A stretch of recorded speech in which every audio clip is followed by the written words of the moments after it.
السلام علیکم ورحمۃ اللہ وبرکاتہ۔ عزیز طالبات، آج ہم نذیر اکبر آبادی کے بارے میں مختصراً معلومات حاصل کریں گے۔ جیسا کہ آپ جانتے ہیں کہ نذیر اکبر آبادی جو ہے اردو ادب میں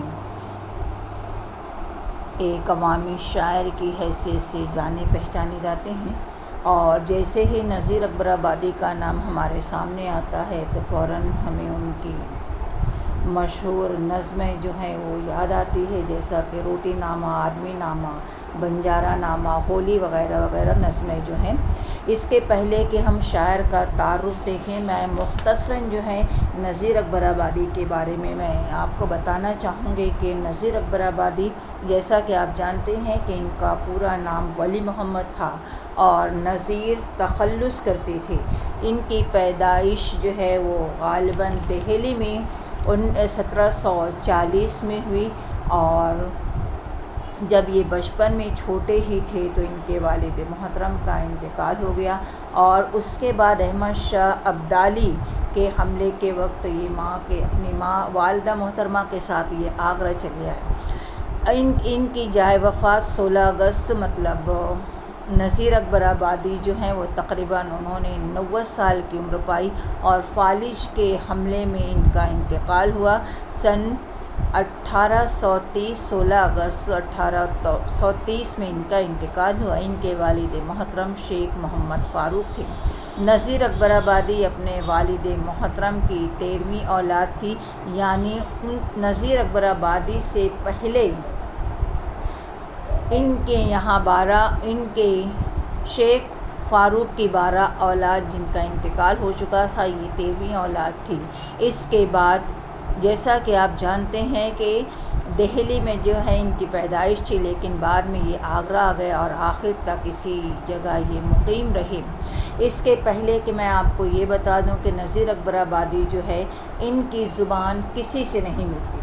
یہ میر، سودا، درد، انشا وغیرہ سب کے کلاموں سے واقف تھے۔ ان کی مقبولیت سے بھی واقف تھے۔ اکبر نے دہلی کی پیروی کی، نہ لکھنوی کی، بلکہ انہوں نے اپنے لیے ایک الگ راستہ نکالا اور ساری عمر اسی پر گامزن رہے۔ جیسا کہ آپ جانتے ہیں عزیز طالبات کہ نذیر اکبر آبادی جو ہے وہ فقیرانہ طبیعت کے مالک تھے۔ عزت اور آرائش سے کوئی لگاؤ نہ تھا، طمع اور لالچ سے آزاد تھے۔ ان کے حلقۂ احباب میں امیر، غریب، مسلم، غیر مسلم، عالم و ان پڑھ سبھی لوگ ان کے حلقۂ احباب میں شامل تھے۔ عزیز طالبات، یہ آپ جان لیجئے کہ نذیر اکبر آبادی کی شادی جو تھی وہ انہوں نے بڑی عمر میں شادی کی، اور ان کی زوجہ محترمہ جو تھی وہ تحور النساء بیگم عبدالرحمن چغتائی سے انہوں نے نکاح کی، اور اس بیوی سے نذیر اکبر آبادی کو 2 اولاد ہوئی، ایک لڑکا جو سید گلزار علی اکبر کہلاتا ہے اور ایک لڑکی امانی بیگم ہے۔ عزیز طالبات، آپ کو یہ یاد ہونا چاہیے کہ نذیر اکبر آبادی جو ہیں انہوں نے شاعری میں کسی کی شاگردی اختیار نہیں کی، بلکہ انہوں نے نذیر اکبر آبادی، جیسا کہ میں نے آپ کو کہا تھا کہ ان کی خوبیاں یہ ہے کہ بڑے فراغ دل تھے، اور یہی فراغ دلی ان کے کلام میں بھی جھلکتی تھی، اور جیسا کہ میں نے کہا تھا کہ یہ کسی خاص طبقے سے، کسی خاص تحریک سے وابستہ نہیں تھے، اور ان کی زبان جو تھی وہ نہ تو پیور دہلی کی زبان تھی نہ لکھنوی کی، بلکہ انہوں نے اپنے لیے خود ایک الگ راستہ نکالا تھا۔ یہ صحیح ہے کہ ان شاعری میں تصوف کا رنگ جھلکتا ہے۔ اسی کے ساتھ میں آپ کو یہ بھی بتا دوں کہ نذیر اکبر آبادی نواب کے بلانے پر بھی وہ لکھنؤ نہیں گئے، بلکہ آگرہ میں ہی درس و اصلاح دے کر اپنا گزارا کرتے تھے، اور اسی طریقے سے سن 1830 میں ان پر فالج کا حملہ ہوا تھا اور وفات پائی۔ ان کے یہاں نہ صنف کی قید ہے، نہ زبان کی بندش، آپ ہمیشہ آزاد شاعری کرتے تھے۔ غزل گوئی سے ہٹ کر غزل گوئی سے ہٹ کر آزاد نظم کی طرف انہوں نے رجوع کیا۔ دوستوں کی فرمائش اور شاگردوں کی خوشی کی خاطر یہ نظمیں لکھتے رہے۔ آپ نے تصوف سے پرشاعری بھی کی، غریبی اور افلاس پر قناعت کے لیے تلقین بھی کی ہے۔ اسی طریقے سے نذیر اکبر آبادی، جیسا کہ آپ جانتے ہیں کہ اپنی 2 نظموں کی وجہ سے وہ ہمیشہ زندہ رہیں گی۔ زندگی کے حقائق کا مطالعہ کر کے ان کی نظموں میں وعظ و نصیحت کی، جوانی کی سرمستی کا بھی بیان ہے، تو بڑھاپے کے جذبے کو بھی انہوں نے اپنی قلم کا موضوع بنایا ہے۔ یہاں پر آپ کو یہ بات معلوم ہونی چاہیے کہ موت اور ناپائیداری زندگی کی نظموں سے یاس ٹپکتی ہے، اور معلوم ہوتا ہے کہ جوانی کے بعد بڑھاپے کا رد عمل ہے۔ مسلم رہنماؤں کے ساتھ غیر مسلم رہنماؤں کی بھی انہوں نے تعریف کی ہے۔ ہندو مسلمان کی کوئی تمیز ان کی نظر میں نہیں ہے۔ یہ کسی خاص سلوک یا کسی خاص تحریک سے وابستہ نہ ہونے کی وجہ سے عوام کے بہت قریب آ گئے تھے، اسی لیے ان کی زبان بھی عوامی ہی رہی، اور ان کے طرز بیان ان کے فنی شعور کا پتہ دیتا ہے۔ ان کی شاعری میں نہ گہرائی ہے اور نہ تاثر سے پر ہے، پھر بھی ان کا طرز قابل ستائش ہے۔ اس کے بعد ہم دیکھتے ہیں کہ نذیر اکبر آبادی کے یہاں، جیسا کہ میں نے کہا تھا کہ نذیر میر سودا اور درد کے ہم عصر شاعروں میں ہیں۔ لمبی عمر کی وجہ سے انشا، جرأت اور ناصح کے زمانے میں بھی موجود تھے۔ نہ وہ دہلی اسکول سے تعلق رکھتے تھے اور نہ ہی لکھنؤ اسکول سے۔ ان کا کلام کلیات نذیر کے نام سے شائع ہوا۔ ان کے مزاج میں تعصب اور خودبینی نہ تھی، اسی لیے وہ ہر طرح کی مجلس میں اٹھتے بیٹھتے، میلے ٹھیلے، کھیل تماشے، نوٹنکی، بٹیر بازی، پتنگ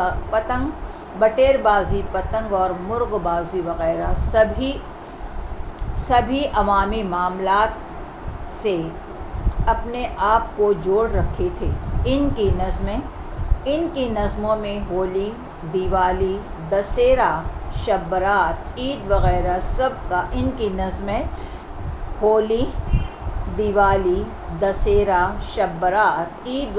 سب کا احاطہ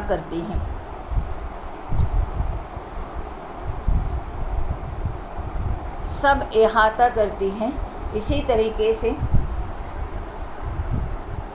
ان کے یہاں قومی یکجہتی کا نعرہ آج بہت بلند ہے، اور اس کی اچھی مثال جو ہے امیر خسرو کے بعد یہاں نذیر کے یہاں ملتی ہے۔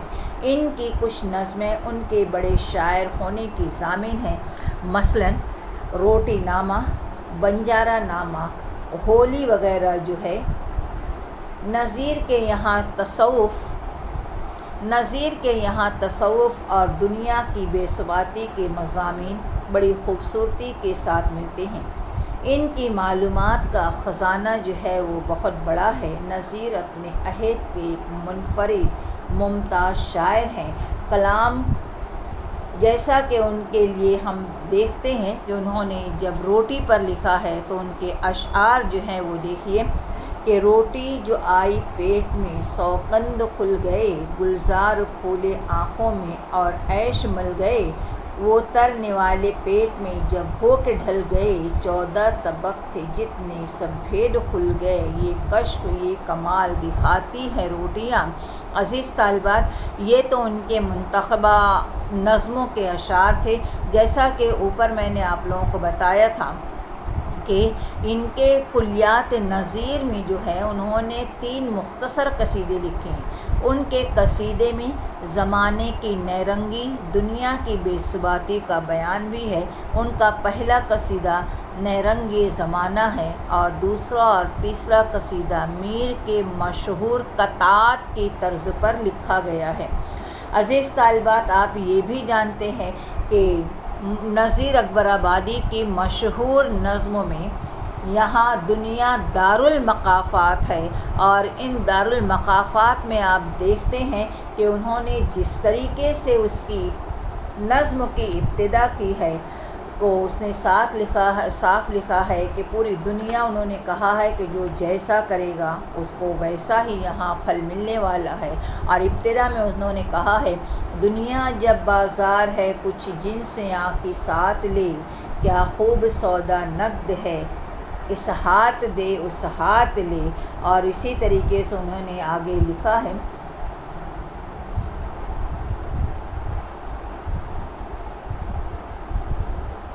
اور ہر حال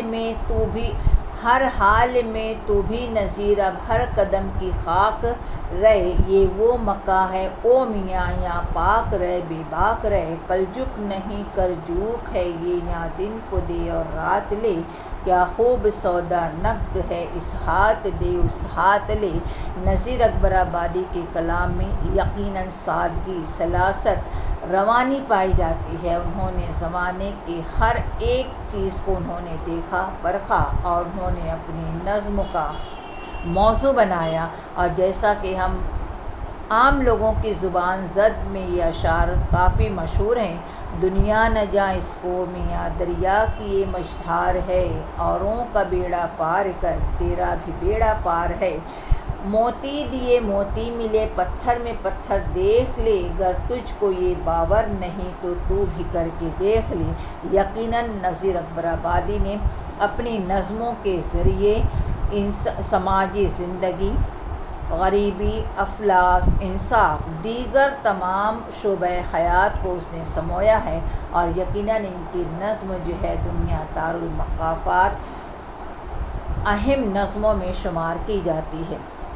اس کے بعد ہم نذیر اکبر آبادی کی کارنامے اور ان کی کلام کی خصوصیات دیکھیں گے۔ Thank you very much.